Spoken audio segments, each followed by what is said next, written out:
already learned how to buy and sell money, either with orders or directly on the market. It's simplicity itself with ID System, our trading terminal. Now, there's nothing left to do but to identify the optimum moments to buy or to sell. A mere trifle.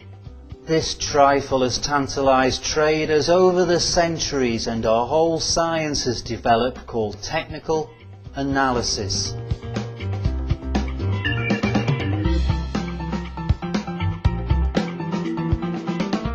The Western School of Technical Analysis has its roots in 19th century America. I describe technical analysis as a science. What do I mean by this? Well, one thing I mean is that it's governed by clear and rigid laws. We'll start by learning how to plot price charts using a computer, of course, and then we'll move on to draw other lines. What are they for? Well, these lines help us determine what will happen to price in the future. They also give us an insight into how long price will remain above or below these lines. Today we're going to examine these lines and how to plot them correctly. The simplest price chart is the tick chart. What exactly is a tick chart? Each new change in price is charted by a standard move across the chart. The chart takes no account of time, so the more times that price changes in, say, a minute, the more moves are made across the chart. This means that from 2 to 5 p.m. GMT, when the Frankfurt, London and New York exchanges are all open, there can be up to 10 changes in price in 1 minute. And late in the evening, at 10 o'clock in New York, when the world's main exchanges are closed, there'll be far, far fewer price changes. So price is strangely warped and distorted on tick charts. The tick charts on ID System, as well as those on other trade terminals, do not distort time. Each change in price is charted at the time it takes place. What we have here is a line chart, but one that charts price over a very limited period of time. What are tick charts for? Such charts are good reference points and are featured on the trading terminal to instantly inform our traders of any price change on the markets, but they are not used in technical analysis. So what kind of charts are used in technical analysis?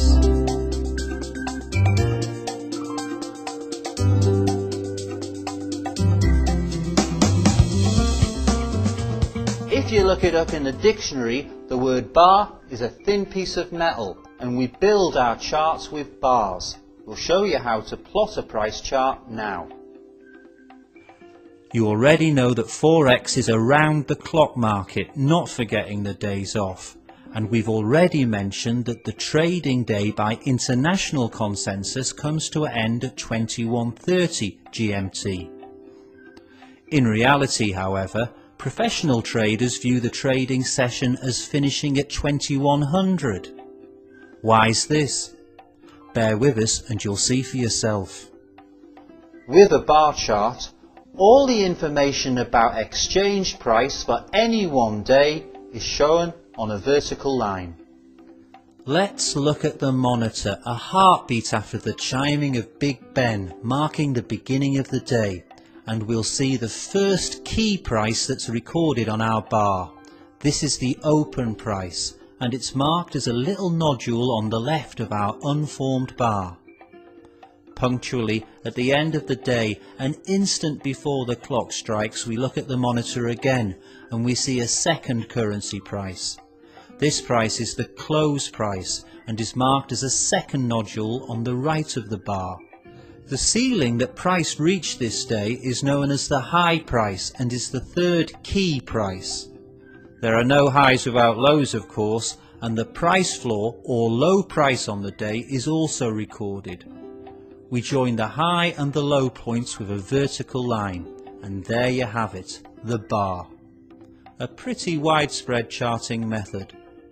The 4 prices on the bar are referred to as O, C, H and L on the chart.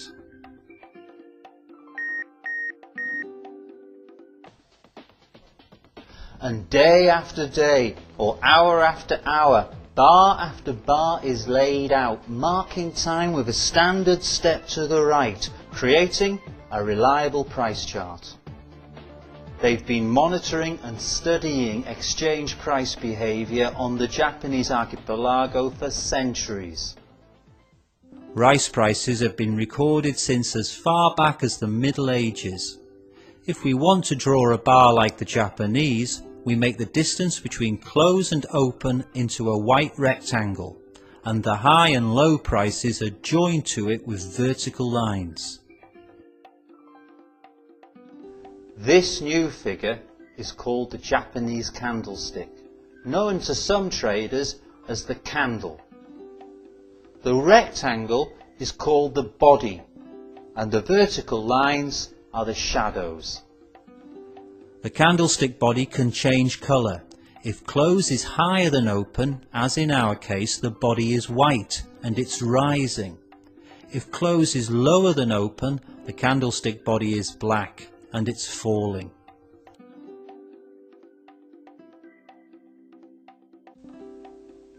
Many traders find the candlestick more visually appealing and easier to interpret. Take a look at the candlestick chart. With an uptrend, the chart brightens, and with a downtrend, the chart on the contrary darkens. When price is in a range, it flashes before our very eyes. We'll return to trends later.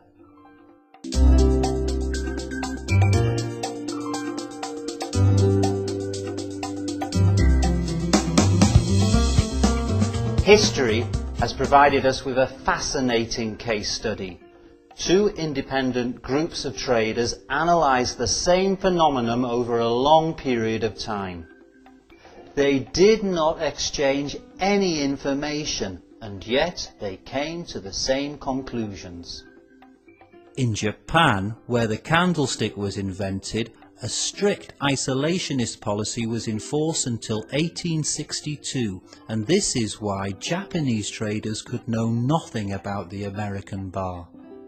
Because of these restrictions, and because of geography, candlesticks and bars were created completely independently of each other.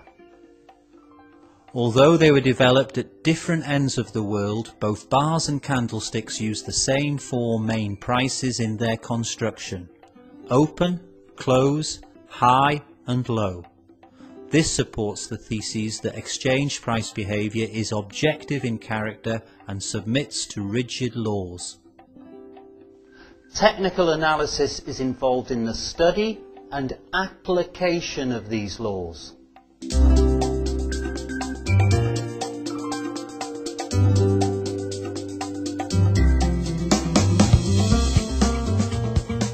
The concept of trend is crucial to the technical approach to market analysis.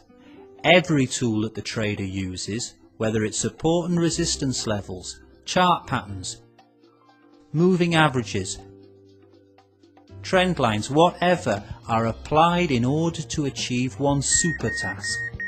The trader, that's you, uses them to identify and monitor a trend to allow them to do further work in its channel. Let me digress a little here. I said work rather than play. When you play the market, it's very easy to lose money, though it's not impossible to win. But when you're working on the market, the only possibility is to earn money. You'll often come across advice like, never trade against the trend, or the trend is your friend. So we'd better define a trend. Generally speaking, the trend is the direction the market is moving in, but in my opinion, this definition is an overgeneralization. In real life, no market moves in a straight line. A market moves in zigzags which resemble waves. Price rises and falls. It's the directional dynamics of these maximums and minimums which determine trend.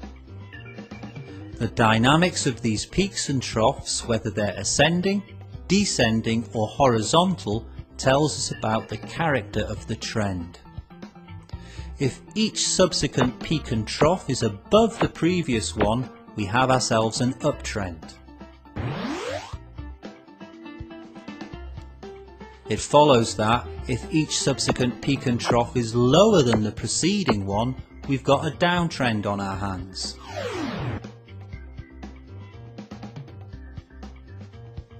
If the peaks and troughs are at the same level, this is a range. Always remember that price can move in 3 directions: up, down and sideways. Many beginners make the elementary mistake of thinking the market can only move up or down.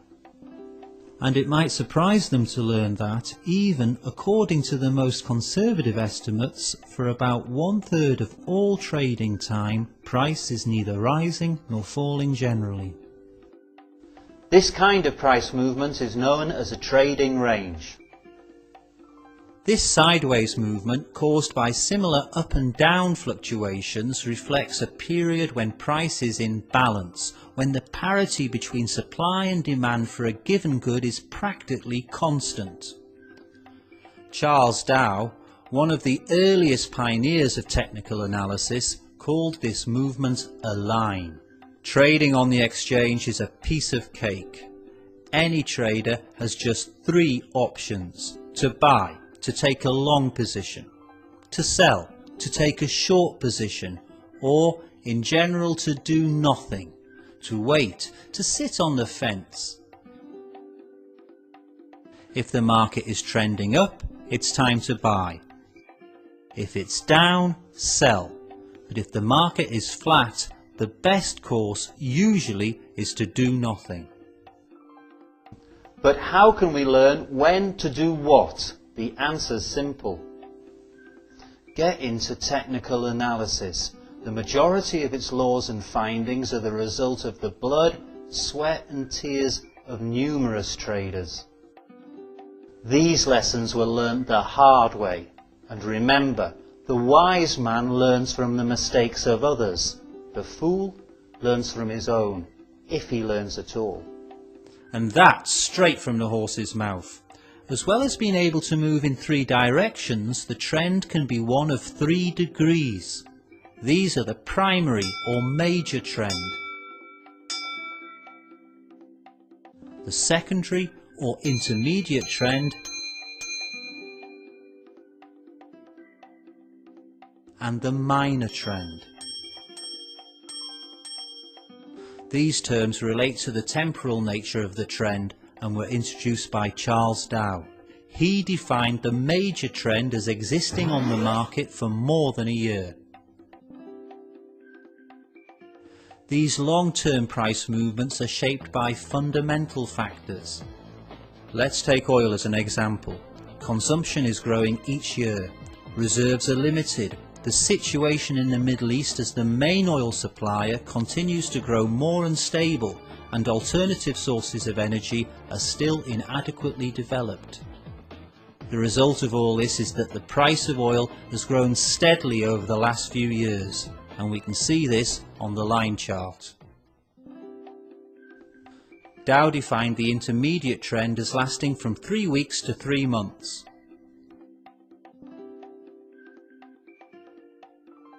Minor trends last no more than 2 to 3 weeks at the very most. Each trend type is made up of lower degree trends. In a major uptrend, the market can pause at any moment to react against or correct the trending movement for about a couple of months, and then move on to renew its ascent again. This intermediate correction, in turn, will be made up of a series of shorter rises and falls, and this repeats again and again. On the one hand, the trend is part of a larger trend, but on the other hand, it also includes component elements in itself. you need to have a complete appreciation of the difference between these three kinds or temporal degrees of trend. If someone asks you what the actual trend of the euro against the dollar is, before answering them you have to ask him what timescale he's thinking about. Misunderstandings arise because different traders are working with and concentrating on different degrees of trend depending on their trading style. For the position trader, who keeps positions open over a long period of time, the price movement over a few days, and sometimes even for a few weeks, is of little importance. He trusts in the future and sometimes has good reason to. For the day trader, who opens and closes his position within one day and works with a timescale of an hour or less, 2 or 3 days is already a substantial length of time, and a price movement over this period will represent the main trend for him. This is why an insight into the different degrees of trend is absolutely vital. It's this insight that enables you to determine the direction of the current price movement. And as I said before, this is your primary task.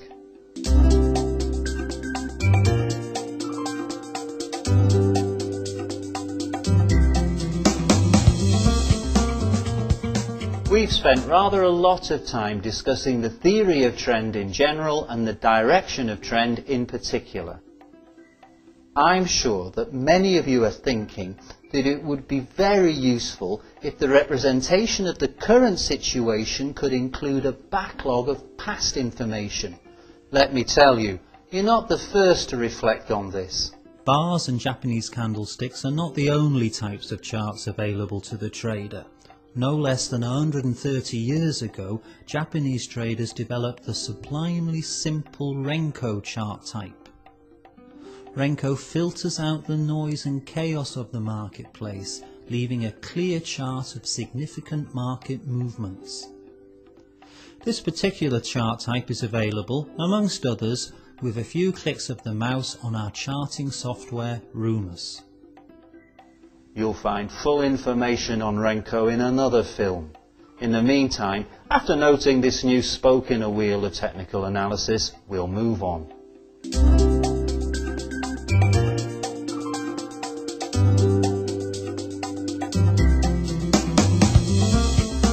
We've already repeated more than once that price moves in zigzags and that by plotting the progress of the maximums and minimums of these zigzags determines the trend.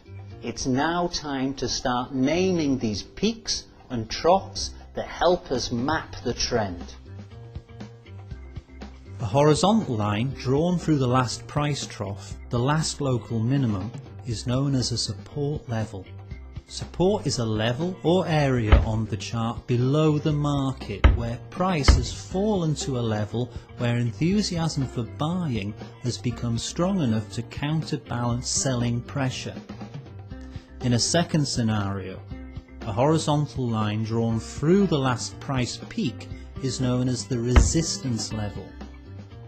Resistance is a level or area on the chart above the market, where enthusiasm for selling has become strong enough to withstand buying pressure.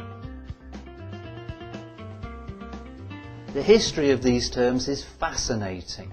There was a time when a speculator on the exchange could only make a profit on a rise in prices.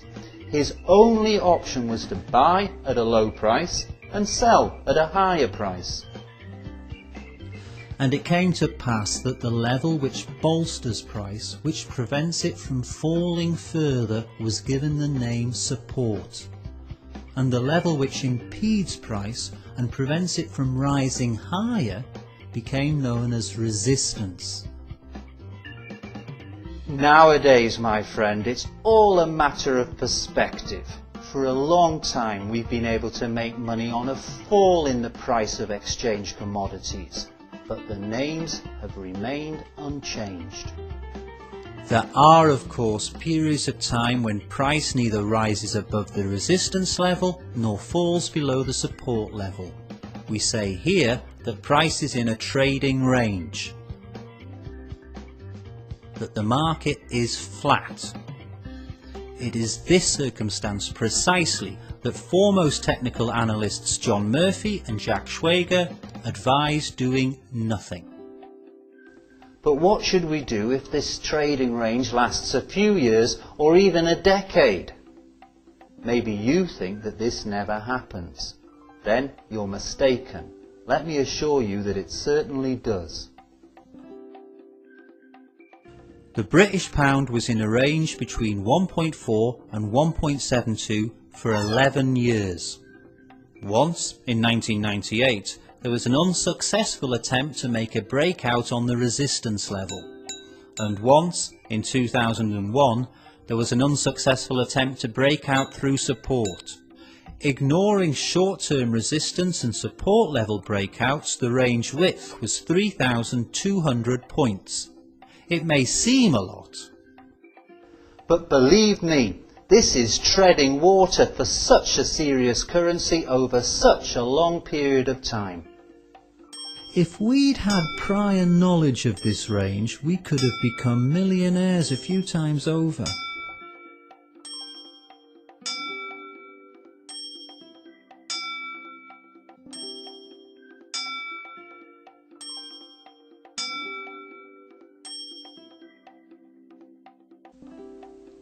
Please understand that a trading range can last any length of time. You can find them on any time scale. A minute, an hour, a day, or a week. The point and figure chart is the perfect aid for identifying the precise levels of a flat market. The euro chart that you see before you now is of a very ordinary type, bars or candles. Now here is the same data displayed in a point and figure chart. In this type of chart, the support and resistance levels are very easy to identify. So you can see what lengths traders have gone to clarify the situation on the market in order to make more money. You'll find full information of this less common but very useful point and figure chart in a later film too.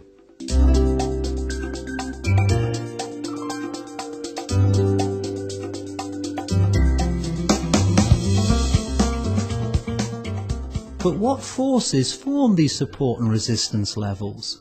Of course, the relationship between supply and demand plays the primary role.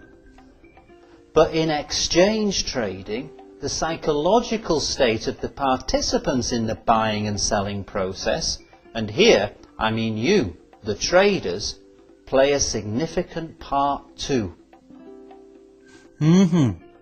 You set these support and resistance levels yourself. This leads to many interesting outcomes. For example, after there's been a breakout on a resistance level, the level very often transforms into a strong support level later on. John Murphy created an entertaining psychological account of this wonderful transformation. Let me carefully talk you through it. I want you to imagine all of the traders in the world and divide this happy band into three groups. Those who have bought goods, which in our case is currency, and we'll call this first group the bulls. Those who have sold goods, these are the bears. And the third group of traders is peacefully sitting on the fence. They've not opened a position, and for the meantime they are simply watching the market. At this moment, price is just below the resistance level. By the way, where do you think the names bulls and bears came from? These terms came from the frenetic exchange pits of the American market. Have you ever been to a rodeo or a bullfight?